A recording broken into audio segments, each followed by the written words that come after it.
السلام عليكم ومرحبا بكم. معكم خوكم سعيد اوفيسيال. فيديو جديد. المنتخب الوطني المغربي يفوز على هولندا في مباراة قدم فيها الأسود قتالية كبيرة، وكندا تتوعد المغرب وتقول هاتوا المغرب.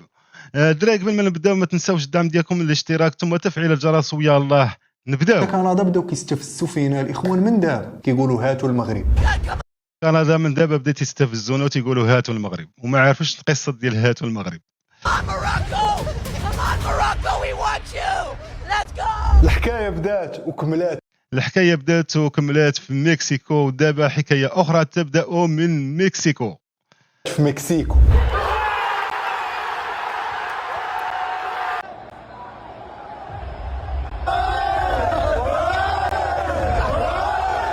مبروك والف مبروك، ثلاث مرات مبروك. مبروك والف مبروك للمغاربه وكل المغاربه الصغير والكبير، الف الف مبروك. دابا المنتخب ديالنا حيد واحده من اصعب العقبات اللي كانوا في طريقه، منتخب هولندا اللي مكلاسي المنتخب الهولندي يعني في المرتبه السابعه، ويعني في هاد 4 الماتشات الاخرين راه لعبنا ضد الخامس وضد السابع، والمغرب اثبت الجداره ديالو. لعبنا ضد الخامس هو البرازيل، لعبنا ضد السابع هو هولندا، والمغرب في المرتبه السادسه. يعني صراحه ثبت في المباراتين انه الاقوى والاشرس. السابع، وحنا مكلاسين السادسين. في 4 الماتشات لعبنا مع الخامس ولعبنا مع السابع، وكاع هذوك الحقاد الهولنديين اللي كانوا كينتقدوا في اللعابه ديالنا وفي الاختيار ديال دابا راه سكتوا، فهمتي، سكتوا لهم الحجره صافي، سكتت لهم الحجره. اللعابه ديالنا المنتخب الوطني وما اختاروش هولندا. دابا سكتوا.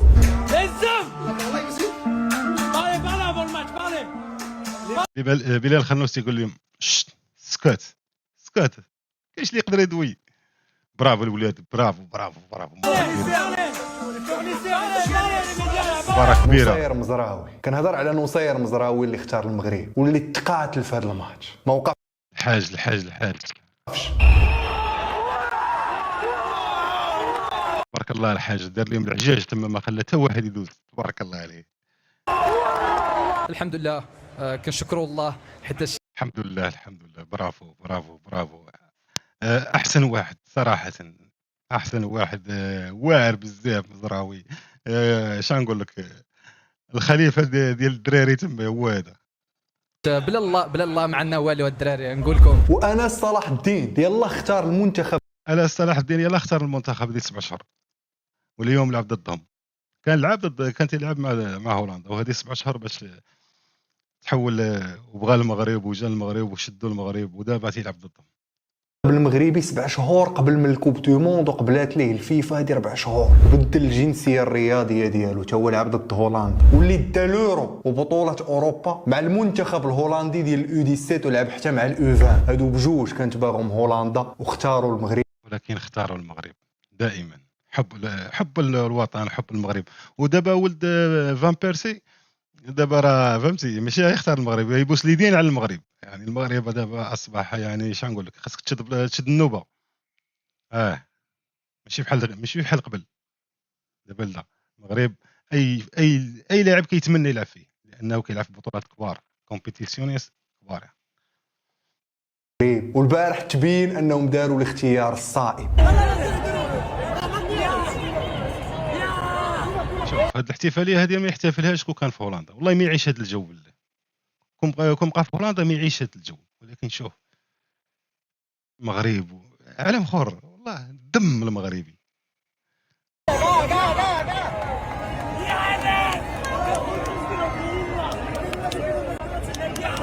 ولد روبن فان بيرسي اللي كان مازال كيفكر، كما قلت لكم ولد فان بيرسي خاصو دابا يتمنى يلعب مع المغرب. يتمنى يلعب مع المغرب. واش يختار دابا، هولندا ولا يختار المغرب؟ هو كيشوف المغرب وكيشوف هولندا. دابا راه ما غاديش يبقى يفكر. الاختيار الاول هو المغرب والثاني هي هولندا. لا بغيتي تمشي بعيد في لي كومبيتيسيون الكبار بحال كوب دو موند، خصك تلعب مع المغرب. وعاوتاني هاد اللعابه بينوا للعالم كامل انهم مغاربه ديال بصح، ولعبوا ضد هولندا بشراسه وباسمي وباسم جميع المغرب. وحنا كنضموا ليه كذلك، كنطلبوا السماح من عيسى ديوب. عيسى ديوب اللي جاب لنا التعادل الدقائق الاخيره. عيسى ديوب، وما ادراك ما عيسى. المغاربه كنطلبوا السماحه من عيسى ديوب.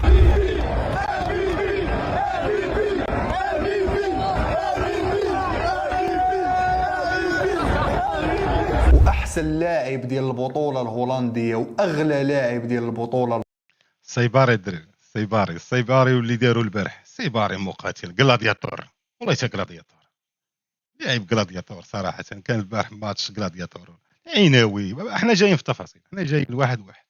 الدراري كي كانوا البارح عرفتي شنو هي، والمهزله الهولنديه صاحبي خارجين راجعين كاملين ككتله. المغرب قجهم.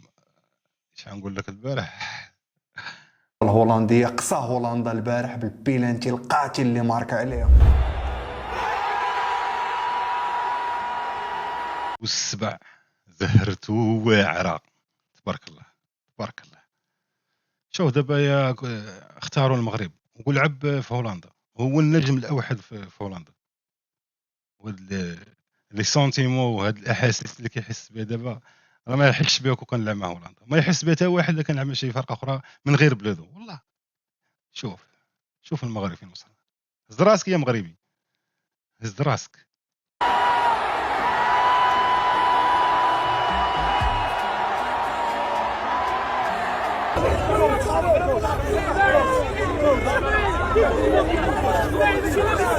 رضات الوالدين.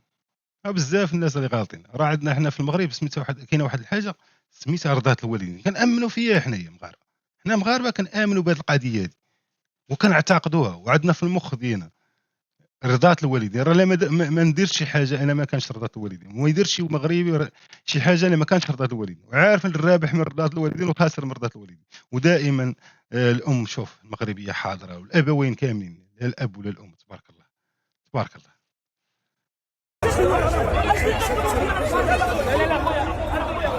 ومعلوم سوبر بونو اعتقنا في البيلانتي الاخر.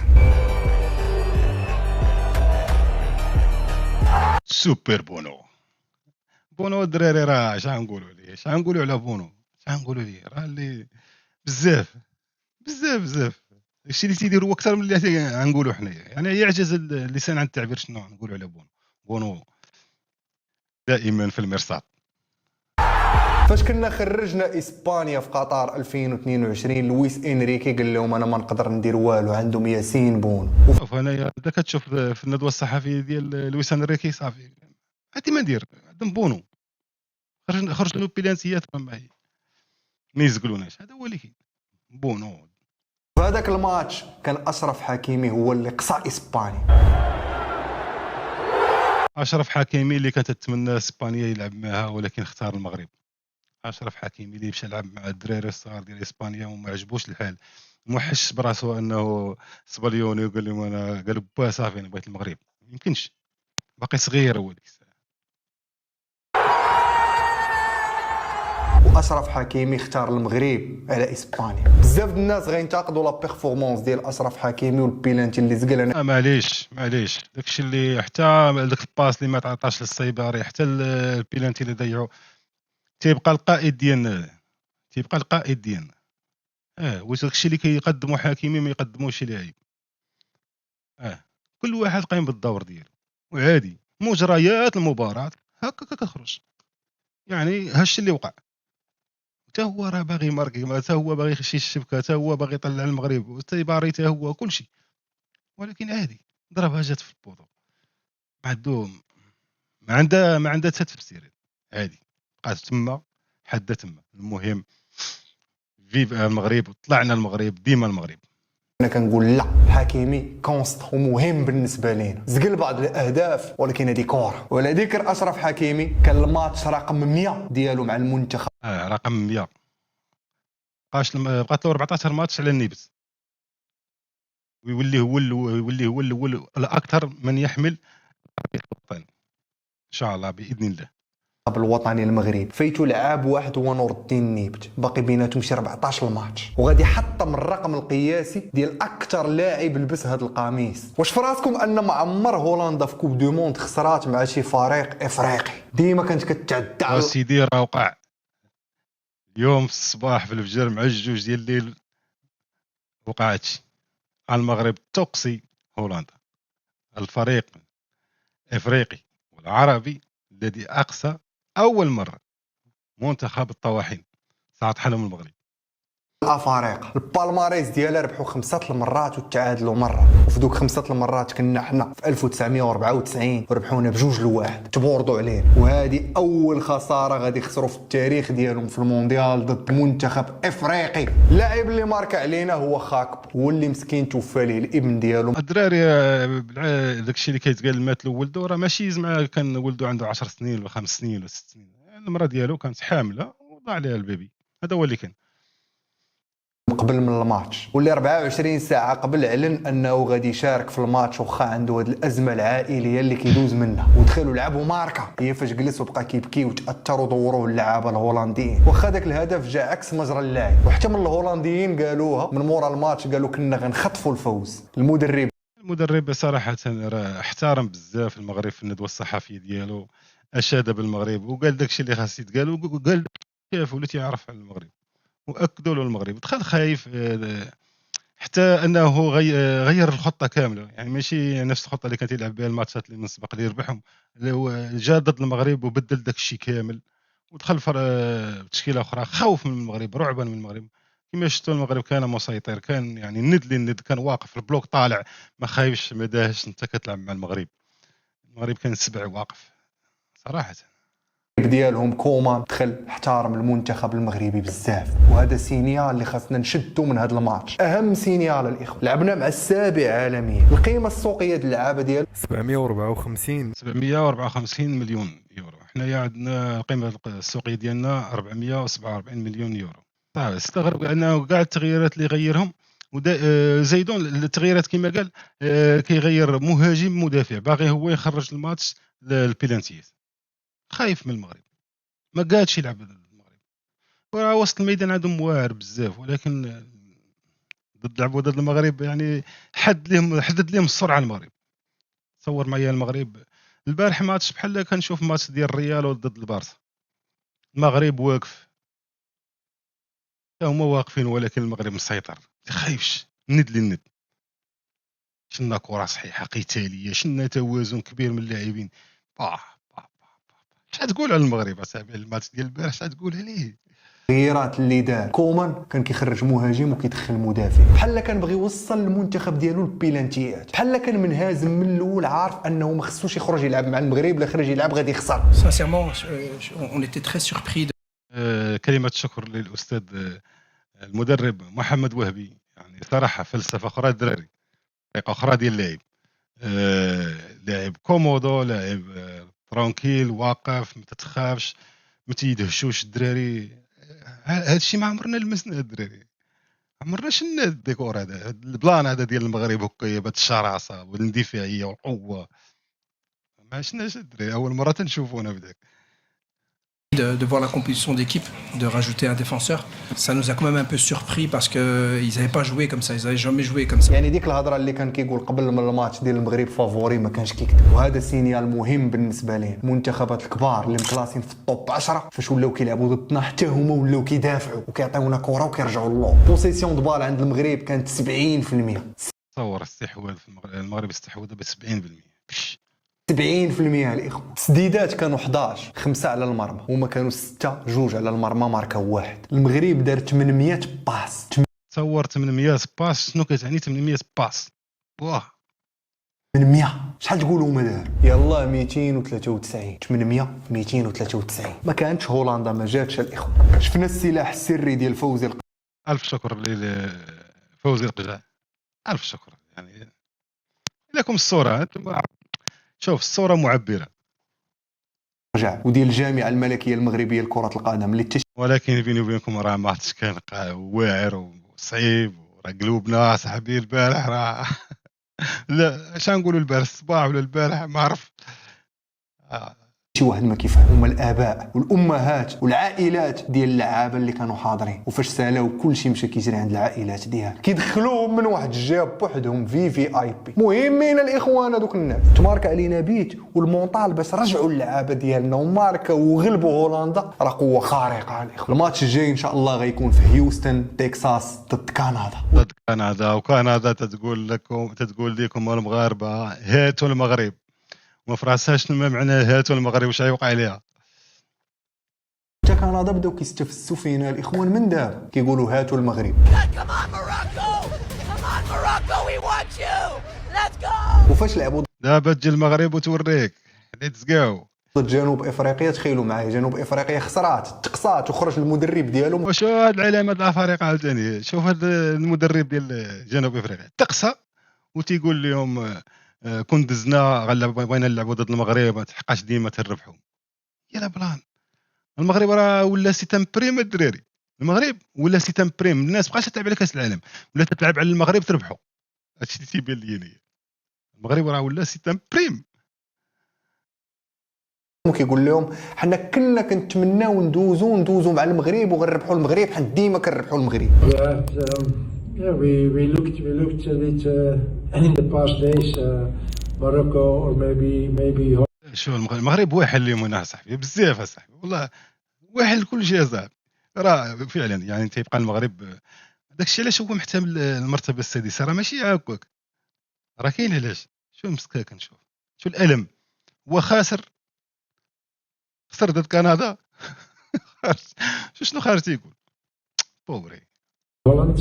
So yeah, we were looking forward to play against Morocco because in the past it was always a game that we won. ما تيهموش كاس العالم تيهمو يبغي يلعب على ضد المغرب باغي يلعب ضد المغرب راه ولا شي تمبريم فهمتي الا لعبتي ضد المغرب بحال ما عرفتش شنو فهمت بحال زديتي الكاس بحال So again دابا اي واحد اي فرقه طلعت النيفو ولا شي حاجه تبغي باش تعرف راسها واش مزيانه ولا شي حاجه خصها تلعب ضد المغرب ولا قياس ميزان الحراره. That was something what we wished also, every one of us. But yeah, you had to beat first Canada. تخيل شي واحد خسر وكيفكر وكيهضر عليك باش يهضر على لا بريستاسيون ديالو كيهضر على واحد الخصم اللي باقي كاع ما لعب وحتى الا لعب وداز. العقده صاحبي العقده هذه الناس كيقول لك الا داز غادي نربحوا. شو الحقد الاخوه ما فهمتش علاش واحلين الناس اللي في هذه القاره هنا بغينا نشوفوا فراق اخرين. عقده ولكن دابا كاين المغرب الاول اللي تاهل هو المغرب والاول اللي داز دابا للدور المقبل هو المغرب. بينوا لينا وليد هولندا والمنتخب الاخر. دابا القوم ديال الهبل صنت القوم ديال الهبل صنت. نقول لك 99% المنتخب الهولندي راح يحسم التاهل تاعو. شوف كي تشوف 99% رسميا كي نقول لك انا بالنسبه يبقى هذيك ال1% معليش فهمت خليها له معليش.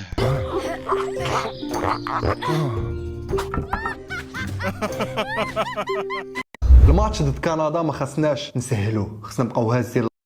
الماتش ضد كندا راه صراحه الدراري فيقوا شويه راه الماتش ضد كندا خصنا نكونوا واقفين نكونوا ثابتين كما هذا الماتش اللي درناه. اكيد هو اللي كنتمناو ان شاء الله الرحمن الرحيم ويكون هذا هو اللي كاين. لاكار بحال هاد الماتشات كنقدروا نتصيدوا هادشي اللي كنطرا لينا مع هايتي. كندا ماشي فريق كبير. كندا اول مره غادي يربح في التاريخ ديالو في كوب دو موند هو الماتش اللي لعبوه ضد قطر. ما عمرهم ربحوا في كوب دو موند. كندا هي اللي ربحنا في قطر 2022 ولكن دابا لعبنا 120 دقيقه. شادي رياض مضروب ولعيا عندنا مزراوي اللي غيرومبلاسيه مي خاص شنو نقول لك خاص الانسان ريكوبيراسيون فيزيك تكون حاضره والدراري ان شاء الله الرحمن الرحيم غادي يتجاوزوا هذه المباراه هذه ان شاء الله باذن الله. هاد خرج مكصح. لا بليسيور ما كاين والو عاد ضربه الحمد لله. اللعابه دوزوا ملحمه كره مزراوي الدراري شوف هاد الكره راه حيدها براسهم على الارض. نقول لك اخويا قول للناس قلب على المغرب شو كيدير استافدوا اصاحبي استافدوا كاملين. كرويه كانت معركه الصيباري كله دمايات نيل صيباري يا صاحبي حلقه مع هولندا والله الا حلقه ما بالله واش يقدروا يمنعوهم اللي يدخل هولندا والله داكشي اللي دار معاهم راه كرويين العناوي خيط التيران اللهم بارك حتى لو طون دو ريكوبيراسيون الوقت فين غير العناوي بالون دور ديال المغرب هو العناوي صراحه. الدراري راه فما كتضيع كره كتلقى العناوي وحدهم. العناوي في اي بلاصه العناوي تدور راسك تضيع كره تلقى العناوي وحدها. بارك الله عليهم. ارتاحوا اللعابه قصير وخاصهم يضربوا واحد 3000 كيلومتر من مونتيري لهيوستن. الجماهير المغربيه لعبوا دور كبير في الفوز. اكيد الجماهير المغربيه لا اللي كانت حاضره في مكسيكو ولا كان اللي كيتفرجوا ولا اللي نقول لك المغرب صراحه البارح كان المغرب قلب واحد حاضر، الناس كدعموا من الفوق. المكسيك حتى هي كانت مع المغرب، لان المكسيك عندها مشكل مع هولندا، ان هولندا فايته تحسب ليها بيلانتي ضد المكسيك في 2014 وما كانش بيلانتي. داكشي علاش راه شجعوا المغرب. الجماهير المكسيكيه دفعوا المنتخب المغربي اولا حنت بحالنا وحنا هاد النوعيه ديال الدول كنتفاهموا مع بعضياتنا، وثانيا المكسيك كان عندهم مشكل مع هولندا في 2014 على وديت واحد البيلانتي اللي ما كانش خصو يكون بيلانتي واللي قصى المكسيك ضد هولندا. وعلى ذكر الجمهور المغربي كله دخل كيفاش الله اعلم، اللي عنده اخبار يقولهم لينا في لي كومونتير من الناس اللي كانوا تما. الاخبار اللي وصلوني هي ما بقى حتى شي مغربي برا التيران، كلشي خدا التيكي. واش الجامعه اللي عطاو، واش المغاربه كانوا شاريين بزيد. المهم ما عرفناش السر ديال داكشي، ولكن حب الكره المغربيه وحب الوطن وحب المنتخب هو اللي خلى هادشي كامل يتوقع، والله هادشي اللي كاين. كاع المغاربه دخلوا. دابا خاصنا نتفوكساو على كندا ماشي على فرنسا، حيت فرنسا يلا غتلعب ضد السويد. وهذا المونديال راه كله مفاجآت، ما كايناش اللوجيك الاخوان، ما كاينش هذا فافوري. هولندا كانت واه ما كاينش لوجيك. شفنا المانيا خرجت ضد الباراغواي، شفنا هولندا اللي كانت يعني خلع كل شيء هي خرجت على يد المغرب. ماشي هذه مفاجاه، وانما المغرب يستحق بجداره، ولكن الانسان ما يتيقش. راه كره هذه ما تعرفش شنو يوقع. احنا كنتمناو يعني هذا هو اللي كان، حنا نديروا بالجهد اللي ديالنا ونتقاتلوا كما تقاتلنا ضد هولندا ويكون على خير ان شاء الله. فافوريه خرجات. البرازيل مكلاسيه هي الخامسه، لعبات ضد اليابان مكلاسيه 17 وبزز باش ربحوا. صراحه اليابان حلقمت البرازيل، والله الا حلقمتها قسما بالله. واو ماتش كان توب بجوج لواحد. الالمان كلاسي 12 لعبات مع باراغواي كلاسي 34 والباراغواي خرجات المانيا. خرجتها هو. وكندا براسها راه ربحات حتى الوقت البدل الضائع جنوب افريقيا. واش هادشي بزز والله الا بزز اللي جاي غادي يكون ساهل؟ لا، ما خاصش نهبطوا لا، ما غاديش يكون سهل وما غاديش نحطوا لاكارد، وخاصنا نكونوا واجدين. خاصنا المنتخب الوطني يعمل على الاستشفاء ان شاء الله. الدراري ريكوبيريو وغنكونوا حاضرين ان شاء الله في مباراه كندا. كندا ما غاداش تخلعنا. كندا تيقولوا هاتوا المغرب، اذا سيتذوقون طعم الخساره والمراره. الى هنا الدراري تنتهي الحلقه ديالنا او الفيديو ديالنا. نشوفكم بخير. ما تنساوش الدعم ديالكم والاشتراك وثم تفعيل الجرس، لي لايك، وما تنساوش التعليقات ديالكم. ويا الله تهلاو.